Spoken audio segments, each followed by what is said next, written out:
Викендов во Прилеп и Долнени ќе се одржи 50-тото јубилејно издание на фестивалот за народни песни и инструменти Пеце Атанасовски, кој што ќе се отвори спектакуларно со 50 гајдаџи од цела Македонија и дефиле во центарот на Прилеп со околу 300 учесници. Фестивалот започна денеска со семинарот за изучување на традиционални песни и инструменти на нашите млади учесници. Гајдата ми е интересен како инструмент, може во исто време и да се свири и да се пее.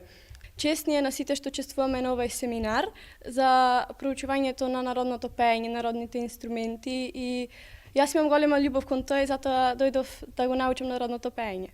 Ќе има и промоција зборник на трудови, фолклорот во минатото и денес од 10 врвни еминентни научници, како и промоција на монографија за фестивалот насловена Непресушен извор за навек.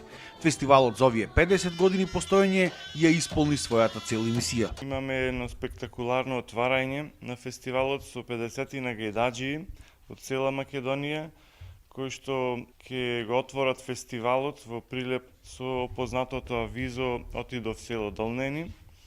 Се негува изворниот фолклор на македонците, па и на етничките заедници кои живеат во Република Македонија. И значи, сето тоа се пренесува автентично, со генерации кои се негувало низ вековите до денес. Ретко која манифестација може да се пофали со толку многу години постоење и затоа е потребна поголема поддршка од институциите, особено што фолклорот денес го негуваат се повеќе млади. Ово е единствениот фестивал каде што е од ваков вид во Македонија. Навистина заслужува и поголема поддршка во иднина и од институциите на локалната самоуправа, како и од државните институции.